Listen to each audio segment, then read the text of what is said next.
Bonjour, chers internautes de l'Est TV. Aujourd'hui, nous sommes revenus voir le docteur Doudou Diouf pour nous reparler du cancer. Tey nag ban cancer la ñuy waxtaanee muy le cancer du col de l'utérus gën ko xam ci cancer butitu jurukaay. Bonjour docteur, que pouviez-vous nous dire sur le cancer du col de l'utérus? Bonjour, je suis le docteur Diouf. Je suis cancérologue à l'Institut du cancer de Dakar. On s'occupe essentiellement des cancers. C'est le service de référence de prise en charge des cancers au Sénégal. Cet après-midi, je suis heureux d'être avec le STV pour vous parler du cancer du col de l'utérus. Le cancer du col de l'utérus, c'est le deuxième cancer chez les femmes ici, après le cancer du col du sein, donc au Sénégal. Et c'est un cancer qui se développe aux dépens du col de l'utérus. Le col de l'utérus se trouve plus ou moins, si on peut schématiquement le dire, au fond du vagin, ou bien c'est le début de l'utérus, c'est l'entrée de l'utérus. Donc c'est là par là où passent les spermatozoïdes, c'est par là où s'écoulent les règles, etc.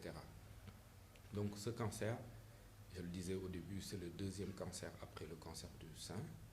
Et malheureusement, on en reçoit plus de 500 nouveaux cas chaque année, ce qui constitue un taux relativement important par rapport au nombre de cancers. Et nous enregistrons malheureusement un taux important de décès avec plus de 50% de mortalité de ces cas que nous enregistrons chaque année. Le cancer du col de l'utérus est un cancer qu'on peut prévenir.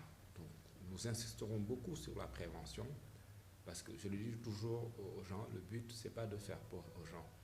Le but c'est de faire réagir, d'amener les femmes à consulter précocement, mais c'est surtout d'amener les femmes à faire la prévention. Parce que ce cancer a beaucoup régressé dans les pays développés, a énormément régressé par exemple dans le Nouveau Monde, dans les pays émergents, lié au fait que les gens font énormément de dépistage et maintenant les gens font la vaccination. Donc c'est essentiellement ces deux méthodes de prévention. Ces deux méthodes, le frottis, le dépistage.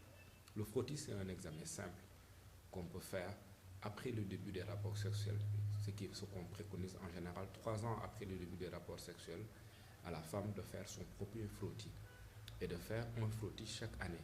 Si les 3 frottis, donc pendant 3 ans, sont normaux, la femme peut commencer à espacer, à faire tous les 2 ans, à faire tous les 3 ans. Parce que tout simplement, le cancer du col a une histoire naturelle.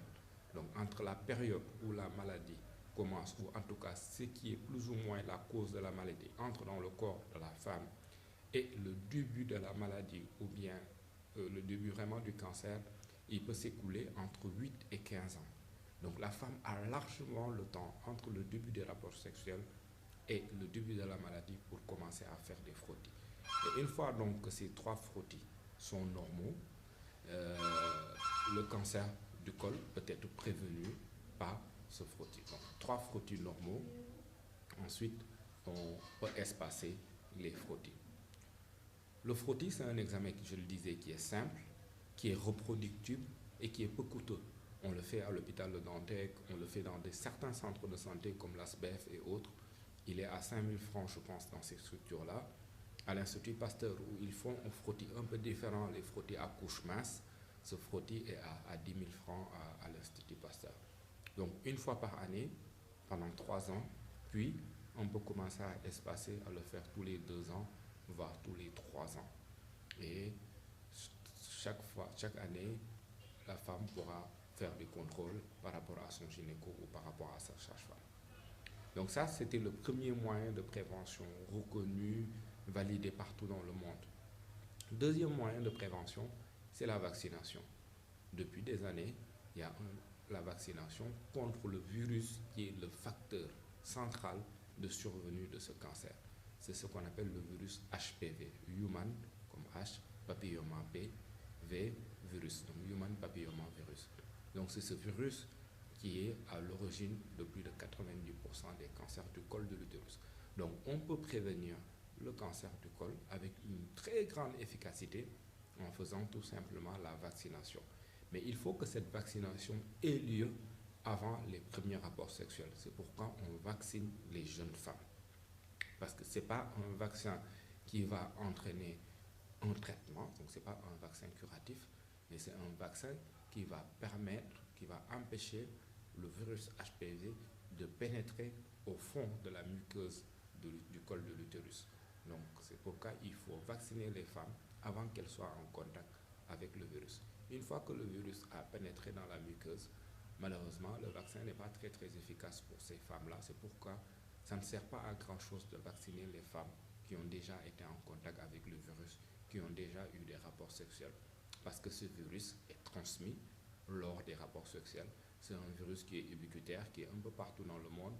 Le sérotype est différent en fonction des pays, mais c'est un virus qui est un peu partout et qui est transmis aux femmes par les hommes, donc transmis aux hommes par les femmes également. Donc c'est un virus qui circule dans le monde entre les hommes et les femmes.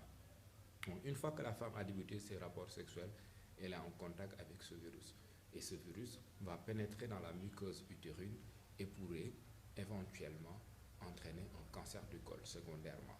Donc, pour éviter à ce que le virus pénètre dans la muqueuse utérine, on fait la vaccination contre le HPV. Ce vaccin, avant, il coûtait relativement cher, mais depuis quelques années, le prix a été divisé par 3, voire par 4. Il est à 16 000 francs la dose, 15 000, 16 000 la dose. Un des vaccins, parce qu'il y a 2 types de vaccins. Mais le vaccin moins cher coûte 16 000 francs. Avant, on faisait 3 doses. Maintenant, on pense qu'avec 2 doses, ça suffit largement pour faire la prévention. Donc, vaccinons nos jeunes filles, vaccinons nos enfants donc, pour leur permettre d'éviter, donc de prévenir le cancer du col. Mais je précise, ce n'est pas parce qu'on a fait la vaccination qu'on ne va pas faire le frottis.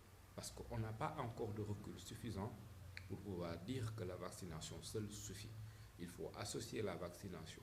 Et une fois que cette jeune fille qui a été vaccinée commence à faire ses rapports sexuels, elle se met dans le lot des femmes qui ont commencé les rapports sexuels, c'est-à-dire 3 ans après, ce qui est préconisé, c'est de faire ses frottis pendant 3 ans de suite, ensuite commencer à espacer.